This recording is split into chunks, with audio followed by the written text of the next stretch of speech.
हरीजी बसा प्लीज. अध्यक्ष महोदय, सप्टेंबर ते ऑक्टोबर नोव्हेंबरच्या दरम्यान ऑक्टोबर मध्ये जास्तीत जास्त या राज्यामध्ये 29 जिल्हे 253 तालुके आणि जवळजवळ 2065 आपली जी मंडळ असतात, सर्कल असतात, या सर्कलमध्ये अतिशय अतिवृष्टी झाली, अनियमित पाऊस पडला, अवेळी पाऊस पडला, मर्यादेपेक्षा आणि सरासरीपेक्षा कितीतरी पटीनं पाऊस पडला आणि त्या ठिकाणी शेतकरी हा पूर्णपणे उद्ध्वस्त झाला. अध्यक्ष महोदय, शेतकरीच केवळ उद्ध्वस्त झाला अशातला भाग नाही, तर आपण तो काळ आठवा की त्या काळामध्ये जे मीडियावर टीव्हीवर वगैरे जी वृत्त येत होती, गायी गुरं सुद्धा गोट्यामध्ये बांधलेली पाण्यामध्ये डुंबून तडफडून मरताना आपण सर्वांनी बघितली. केवळ शेतीचं नुकसान झालं, एखादा सीझन हातातून गेला, एवढ्या पुरेसा हा प्रस्ताव नाही किंवा एवढ्या पुरेशी ही चर्चा होऊन चालणार नाही. तर ज्या भागामध्ये कधी नदीला पाणीच येत नव्हतं, आपण बघितलं मराठवाड्यासारख्या ठिकाणी की जिथे आपण टँकरनी नव्हे तर रेल्वेने सुद्धा, ज्या भागामध्ये आपण रेल्वेने पाणी पोहोचवलं होतं त्या भागामध्ये सुद्धा नद्या तुडुंब भरून गेल्या. नद्या भरल्या त्या भरल्या, पाणी जिकडे तिकडे झालं ते झालं, गायी गुरांचं नुकसान झालं, जवळजवळ 700 जनावरं दगावली, 3799 घरं कोसळून पडली, त्याचबरोबर 75,42,000 हेक्टरवरचं शेतकऱ्याचं पूर्णपणे शेतीचं नुकसान झालं आणि 264 माणसं या सगळ्या अतिवृष्टीमुळे मृत्युमुखी पडली. हे झालंच अध्यक्ष महोदय. पण त्याचबरोबर ह्या नद्या ज्या दुथडी भरून गेल्या, त्या नद्यांनी अशा पद्धतीची जमीन खरवडून काढली की आता पुढच्या कित्येक वर्षामध्ये त्या ठिकाणी मंत्री महोदय पीक घेणं हे शेतकऱ्याला खूप अवघड होणार आहे. शेतकऱ्याच्या हातामध्ये आता राहिलेलं नाही, कारण जमिनीचा पोतच हा पूर्णपणे त्या ठिकाणी पुराखाली वाहून गेला. जी पिका योग्य असलेली कसलेली जमीन असते ती जमीनच पूर्णपणे खरवडून त्या ठिकाणी वाहून गेली. त्यामुळं एखाद्या वेळेला एखाद्या सीझन पुरेसं फक्त शेतकऱ्याला मदत करून त्या शेतकऱ्याला आपल्याला उभं करता येणार नाही. तर त्या शेतकऱ्याला उभं करायचं असेल तर या सार्वभौम सभागृहामध्ये सर्व सदस्यांचे जे काही वेगवेगळे अनुभव असतात ते अनुभव एकत्रित करून सरकारला काहीतरी याच्यामध्ये कायमस्वरूपी आणि ठोस अशा पद्धतीची उपाययोजना करणं अत्यंत गरजेचं आहे. आणि म्हणून ही चर्चा महत्वाची आहे. ही चर्चा केवळ भाषण करण्याकरता मर्यादित चर्चा नाही. आम्ही केवळ 293चा प्रस्ताव या ठिकाणी मांडला, मंजूर केला, भाषण केली आणि विषय संपला असं नाही. ज्या वेळेला आपण सगळे आपापल्या मतदारसंघामध्ये जाऊ त्यावेळेला निश्चितपणे तोंडावर जरी कोण काही बोललं नाही तरी पाठीमागे निश्चितपणे आपल्याला म्हणतील की तुम्ही आमच्या पत्रात काय टाकलं, आमच्याकरता काय घेऊन आलात, आमच्याकरता सरकारकडून कोणत्या प्रकारची योजना आणली, आम्ही कशा पद्धतीने उभं राहायचं. आणि म्हणून त्यावेळेला आपल्याकडे उत्तर नसणार आहे. आणि म्हणून अध्यक्ष महोदय, ही जी 75 लाख 80 लाख हेक्टर या ठिकाणी जमीन ही पूर्णपणे किंवा शेतकरी हेक्टरवरची पिकं ही शेतकऱ्याची पूर्णपणे नाश पावली, त्याला आपण उभं कसं करणार. आपण 32,300 कोटी रुपयाचं पॅकेज दिलंय असं मंत्रिमंडळासमोर आपण जाहीर केलं. माझा आग्रह बीएससी मध्ये तोच होता, आता देखील तोच आहे की 32,300 कोटी रुपयाचं आपण जे पॅकेज दिलं ते या सभागृहाला सांगा. त्या पॅकेजच्या माध्यमातून तुम्ही शेतकऱ्याला कसं उभं करणार, त्याची गुरढोरं कशी त्या ठिकाणी पुन्हा त्याच्या गोट्यामध्ये येणार, त्याचा दुग्ध व्यवसायाचा धंदा पहिल्यासारखा कसा चालणार, कापूस व्यावसायिक कापूस पिकवणाऱ्या शेतकऱ्याला एक काळ तुम्ही 12 आणि 15,000 रुपये पर आपली ही क्विंटल दर मागत होतात. आज गेले 4-5 वर्ष 7,200 रुपयाच्या पुढे शेतकरी गेला नाही. एक काळ तुम्ही 8,000 रुपये सोयाबीनला दर मागत होतात. आज 3,200 रुपये क्विंटलच्या पुढे सोयाबीनचा शेतकरी जात नाही. दिवसागणिक महागाई वाढली आहे आणि महागाई वाढलेली आणि शेतकऱ्याच्या पिकाचा दर मात्र त्या ठिकाणी दिवसेंदिवस खाली यायला लागलाय. त्यातून तो रडत कडत कुडतडत काहीतरी करत होता, पण आता ह्या पुरामुळे तो पूर्ण उद्ध्वस्त झाला. आणि म्हणून आग्रह असा होता की त्या 32,200 कोटी रुपयाची विगतवारी कशी होणार आहे, ती त्याला कधी मिळणार आहे, ती कशा स्वरूपात मिळणार आहे. कारण या ठिकाणी वळसे पाटील साहेब बसलेत. अनेक वेळेला सरकारनं वेगवेगळ्या, मग आपण असू ते असतील कोणी असेल, त्यांनी पॅकेज त्या वेळेला शेतकऱ्यांना द्यायच्या घोषणा केल्या, पण नंतर याच सभागृहामध्ये चर्चा झाली की ही पॅकेजेस फसवी असतात. कशी असतात पॅकेजेस? 32,200 कोटी रुपये तुम्ही खरोखर शेतकऱ्याला देणार आहात काय? ते कसे देणार आहात ते आम्हाला सांगा. ही पॅकेजेस अशी दिली जातात 3 किंवा 15,000 कोटीची तरतूद आहे. माझ्या हातामध्ये सगळ्या तरतुदी आहेत. 75,286 कोटी रुपयाची पुरवण्या मागण्या तुम्ही मागितलेल्या आहात. राज्याचा मूळ अर्थसंकल्प किती? 7,57,000 कोटीचा. गेल्या वेळेला पुरवण्या मागण्या किती मंजूर केल्यात? 57,000 कोटीच्या. आता पुरवण्या मागण्या किती मंजूर केल्यात? 75,000 कोटीच्या. 1,84,000 कोटी रुपयाच्या पुरवणी मागण्या तुम्ही केल्यात. याचा अर्थ तुम्ही जे फुलफ्लेज बजेट तुम्ही पण मांडलेलं होतं, हे बजेट पूर्णपणे तुमचं कोलमडलेलं आहे. तुमचे पूर्णपणे अंदाज हे कोलमडून पडलेले आहेत आणि राज्याची आर्थिक शिस्त ही पूर्णपणे बिघडलेली असताना तुम्ही शेतकऱ्याला कुठून पैसे देणार? आपण बरं झालं बजेटचं सांगितलं म्हणून. सगळे आकडे माझ्या समोर आहेत बजेटचे. आकडेवरून करायचं काय? कोणाकोणाला जास्त कुठल्या विभागाला दिलेत? शेतकऱ्यांना जर 32,300 कोटी रुपयाचं फुलफ्लेज बजेट मांडल्यानंतर जर तुम्ही मदत करणार असाल तर शेतकऱ्याच्या शेतीला किती कृषी विभाग, पर्टिक्युलर कृषी विभागाचा याच्यामध्ये उल्लेख तुमच्या सप्लिमेंटरी बजेटमध्ये नाही. तुम्ही त्या ठिकाणी महसूल आणि वने या हेड खाली ते पैसे घेतलेले आहात. थोडंफार आम्ही पण अभ्यास करतो या विषयामध्ये, नाही अशातला भाग नाही. आणि म्हणून ते आपण काय करतो, 3-4 वर्षाकरता पॅकेज जे जाहीर करतो अध्यक्ष महोदय, ती पॅकेजची कसरत अशी असते की त्या 3-4 वर्षामध्ये सगळ्या विभागामार्फत वेगवेगळ्या हेड खाली जे आपण पैसे देतो त्याची गोळाबेरीज करतो आणि आपण सांगतो पॅकेज दिलं. आणि म्हणून हे पॅकेज फसवं असतं. हे तात्कालीन सरकारने अनेक सदस्यांनी लक्षात आणून दिल्यानंतर आता याच्या पुढे पॅकेज द्यायचं नाही आणि पॅकेज नको अशा पद्धतीची पलीकडची मंडळी असेल, अलीकडची मंडळी असेल, त्या वेळेला बोलली होती. पण पुन्हा तुम्ही पॅकेजचा प्रयत्न या ठिकाणी केलात. याचा अर्थ तुम्ही शेतकऱ्याला फसवण्याचा उद्योग या ठिकाणी केलेला, शेतकऱ्याला फसवण्याचा उद्योग केलेला अध्यक्ष महोदय. आणि म्हणून त्या खरवडलेल्या जमिनी तुम्ही कशा पुन्हा सुस्थितीत आणणार ते तुम्ही सांगितलं पाहिजे. तुम्ही अशा पद्धतीनं त्यांना किती अनुदान देणार ते तुम्ही सांगितलं पाहिजे. केंद्रीय कृषी मंत्र्यांनी भर पार्लमेंटमध्ये सांगितलं की महाराष्ट्र सरकारच्या वतीनं मदतीचा प्रस्तावच आला नाही. महाराष्ट्र सरकारच्या वतीनं तुम्ही प्रस्तावच पाठवलात नाही. याचा अर्थ तुम्ही केवळ विरोधी पक्षाला फसवताय असातला भाग नाही, तर ज्या शेतकऱ्यांनी मोठ्या अपेक्षेनं तुम्हाला सत्तेवर आणून या ठिकाणी बसवलं. अध्यक्ष महोदय, इथं केंद्रीय मंत्र्याचा उल्लेख झाला. केंद्रीय मंत्र्यांनी सुप्रिया सुळेंना उत्तर देताना स्पष्ट सांगितलं की महाराष्ट्र सरकारचा प्रस्ताव आमच्याकडे प्राप्त झाला आहे, रेकॉर्डवर चुकीचं जाऊ नये एवढंच मला करेक्शन करायचं. चला ठीक आहे. ठीक आहे, आमच्या मित्रांना लवकरच मंत्री करा, कारण उत्तर मंत्री देणारच आहेत, त्यावेळेस ते क्लिअर करू शकले असते. पण काही हरकत नाही, माझं काय त्याबद्दल काही दुमत असण्याचं कारण नाही. पण मंत्री काय बोलले, सुप्रियाताई काय बोलले, पार्लमेंट, मी नाव कोणाचंच घेतलं नव्हतं खरं सांगायला गेलं, पण तुम्ही घेतलं ते बरं झालं. आणि म्हणून ते सगळं रेकॉर्डवर आहे. तुम्ही काय बोललात ते करा जाहीर. तुम्ही या ठिकाणी महाराष्ट्र सरकारच्या वतीनं केंद्र सरकारच्याकडे मदतीचा प्रस्ताव कधी पाठवलात त्याची तारीख सभागृहामध्ये जाहीर करा. तो प्रस्ताव सभागृहाला सांगा तुम्ही कधी पाठवलात तो. मी जबाबदारीनं सांगतो की त्याच वेळेला नगरला देशाचे केंद्रीय गृहमंत्री आले होते. ज्यावेळेला पूर झाला त्यावेळेला या सभागृहाचे उपमुख्यमंत्री माननीय अजितदादांनी सांगितलं की आम्हाला काहीतरी तुम्ही मदत करा, आम्ही लक्ष ठेवून आहोत, मदत करा. त्यांनी सांगितलं प्रस्ताव पाठवा, मग बघू. त्याच वेळेला बिहारची निवडणूक होती. बिहारला कोणी मागितले होते पैसे प्रत्येकाच्या खात्यामध्ये 10-10 हजार रुपये. तिथे कुठला पूर आला होता, तिथे कुठली दुर्घटना घडली होती?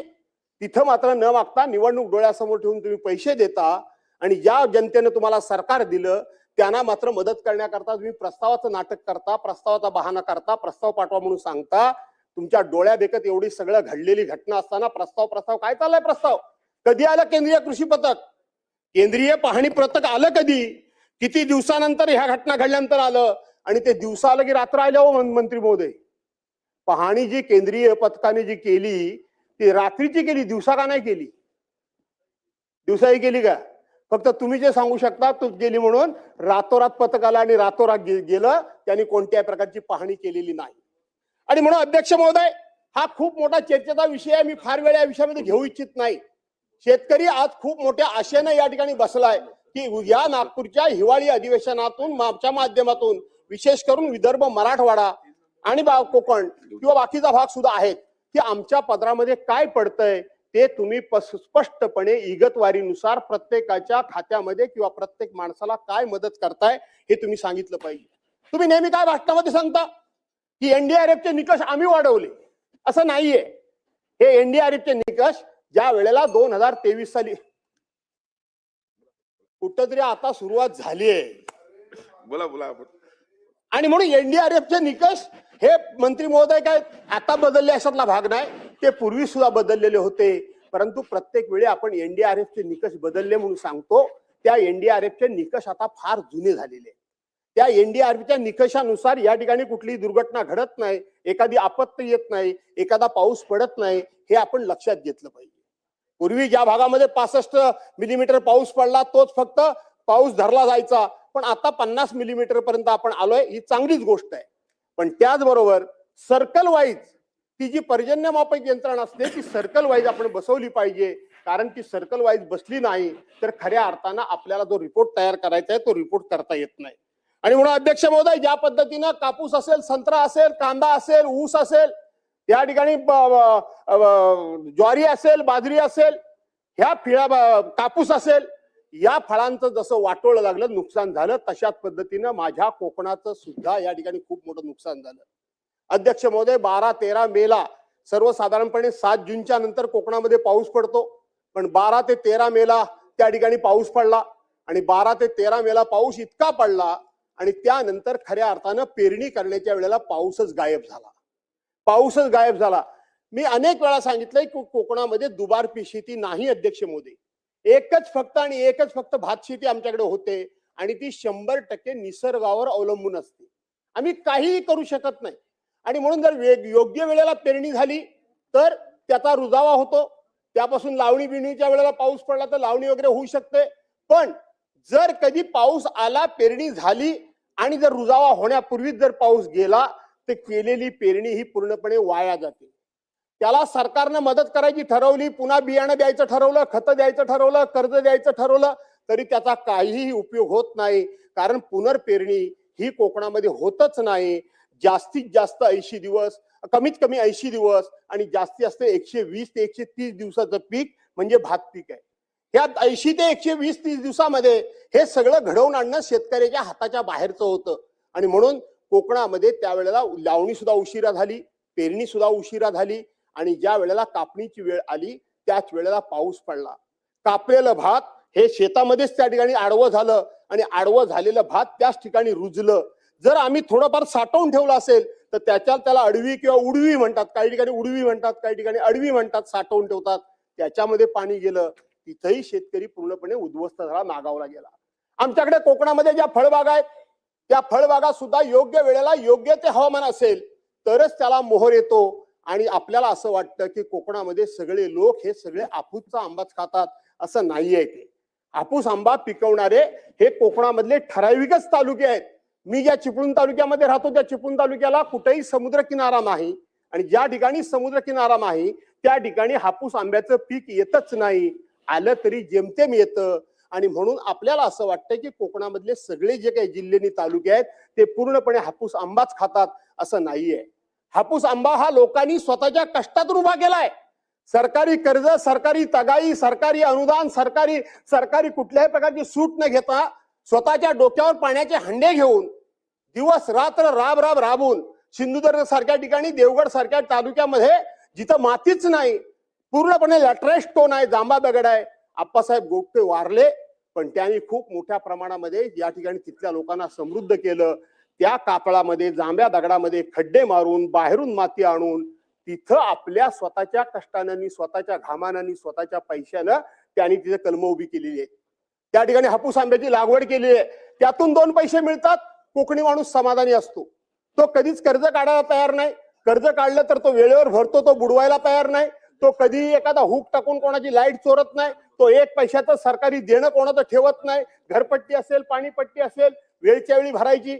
सरकारी नोटीस आली म्हणजे आपल्या 7 पिढ्यांना डाग लागला, असा स्वाभिमानानं जगणारा कोकणी माणूस सुद्धा आज खूप मोठ्या चिंतेत आहे. शेती हातातून गेली, फळबागा हातातून गेल्या, त्याचबरोबर मत्स्य व्यवसाय पण अध्यक्ष महोदय हातातून गेला. कंट्रोल करा. मत्स्य व्यवसाय पण हातातून गेला अध्यक्ष महोदय. कारण त्या ठिकाणी समुद्रामधलं वेगवेगळ्या येणारं उधाण, वेगवेगळ्या वेळेला येणारं त्या ठिकाणी पाऊस पाणी, वादळ वारा, यामुळे समुद्रामध्ये बोटी घालू नका, समुद्रामध्ये जाऊ नका, मासेमारी करू नका, हे सरकारच्या वतीनच सांगितलं जातं. तरी सुद्धा तो बिचारा आपला जीव या ठिकाणी धोक्यात घालून तो जातो. इथं आपण बघितलं कारंजा बंदरावर परवानच्या दिवशी 37 माणसं 9 दिवस समुद्रामध्ये अडकून पडली होती. त्यांचा पत्ता लागत नव्हता, ते कुठे आहेत ते ट्रेस आउट होत नव्हते.